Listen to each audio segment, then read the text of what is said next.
Alors maintenant, on va passer à la lactation, en vous rappelant que ce sont les porcelets qui déterminent la production laitière de la truie, même si la truie en elle-même a un potentiel, et le lait détermine les besoins nutritionnels pendant la lactation. Donc dans un contexte d'hyperprolificité, plus il y a de porcelets, plus la truie a des besoins nutritionnels élevés en lactation.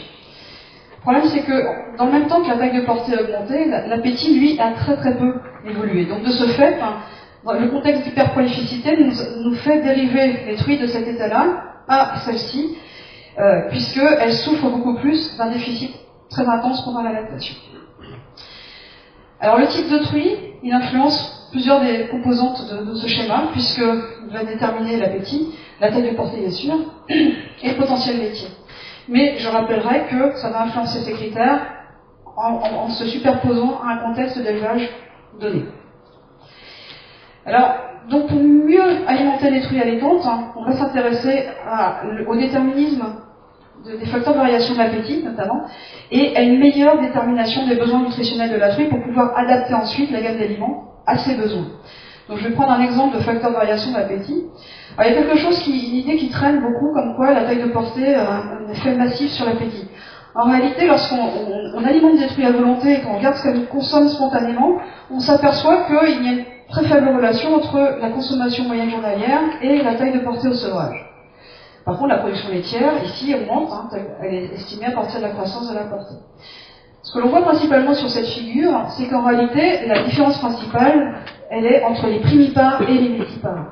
En effet, les primipares gèrent en moyenne 15 à 20% de moins que les multipares. Alors que dans le même temps, elles produisent 8 à 10% de lait en moins. Donc de ce fait, les primipares sont dans une situation nutritionnelle beaucoup plus compliquée que les multipares, qui explique que certains envisagent éventuellement des gammes d'aliments un peu spécifiques pour ces animaux. Alors les besoins nutritionnels justement des truies, on a des outils pour les modéliser, pour prendre en compte notamment le potentiel laitier des truies. Vous avez ici la production de lait qui est estimée à partir du GMQ de portée, et plus le GMQ augmente, plus le besoin, qui est estimé ici sur la droite, va augmenter. C'est-à-dire que si vous suivez la courbe ici, vous allez tomber sur les valeurs qui sont indiquées ici, par exemple le besoin en acides aminés, en lysine digestive. Et l'objectif va être de faire en sorte que nous soyons sur ce plateau-là, ici le besoin est couvert. Si on est dans cette partie-ci, ça veut dire que la truie va compenser les acides aminés qu'elle ne consomme pas, en puisant dans ses réserves, son muscle, avec une situation qui peut être catastrophique après, sur la repro et la longévité. Donc en fait, dans le principe de l'alimentation pendant la gestation, on va essayer de faire en sorte d'adapter la gamme d'aliments aux besoins de la truie, notamment son potentiel laitier. Donc ici, par exemple, si on identifie que le besoin est de 30, 40 ou 50 grammes par jour, que la truie a un appétit de 6,5 kg en moyenne, on va gérer la teneur maintenant, on n'est plus en grammes par jour, mais en grammes par kilo, en lysine dans l'aliment.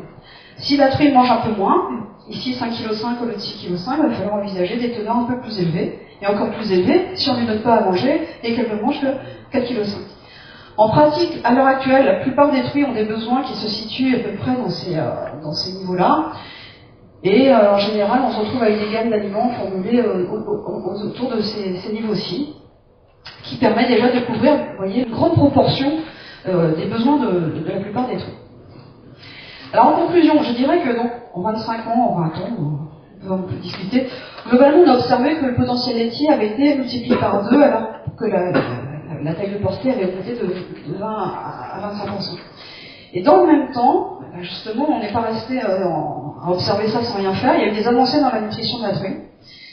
Des avancées qui nous incitent maintenant à dire que la truie hyperprolifique doit se piloter de façon très fine, non pas un petit peu sans faire trop attention au niveau du troupeau. Nous avons également mis en évidence que l'on peut préserver la prolificité, les performances, mais également la longévité, en adaptant la ration de gestation. C'est plus une ration constante du jour de l'insémination à la mise bas. On l'adapte en fonction du stade de gestation, on l'adapte aux conditions d'élevage, s'il fait froid, si les truies sont beaucoup plus actives, ce qui va être le cas chez les truies en groupe, et à l'état de la truie au sevrage pour reconstituer, individualiser les apports. Pendant la lactation, on va également adapter les apports nutritionnels au potentiel laitier et à l'appétit de la truie, c'est ce que nous venons de voir. Et dans certains cas, certains s'interrogent également sur l'adaptation encore plus fine en fonction du stade de gestation et de lactation. Alors je dirais de ce que je vous ai présenté en début d'exposé, il y a un transfert au niveau de l'élevage qui est un petit peu compliqué compte tenu des difficultés d'acquérir les informations, mais je pense qu'à l'avenir, il faut envisager la mise en place d'outils à la décision. Pourquoi ne pas envisager par exemple des stations d'alimentation qui nous permettraient d'avoir une mesure automatique du poids et de l'épaisseur de l'art, qui en fonction du rang de portée et puis du stade de gestation puisse d'emblée nous piloter la quantité d'alimentation nécessaire pendant la gestation. Le deuxième point qui est la qualité des porcelets, donc je dirais qu'on a trouvé des solutions, comme d'autres, pour travailler la vitalité, l'améliorer. Par contre, l'hétérogénéité, pour le moment, nous sommes face à un mur que nous n'arrivons pas à franchir.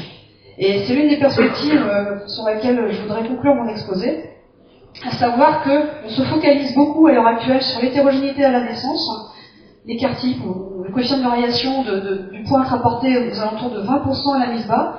Il faut savoir qu'à la fin du premier mois de gestation, il est déjà de 10%, et qu'il y a des processus physiologiques, donc on n'a pas développé, mais qui sont impliqués derrière cette hétérogénéité, notamment la durée pendant laquelle les embryons s'élongent, notamment le délai entre l'ovulation et la fécondation, notamment l'hétérogénéité des follicules. Et l'hétérogénéité des follicules elle-même est la conséquence de ce qui s'est passé pendant la lactation.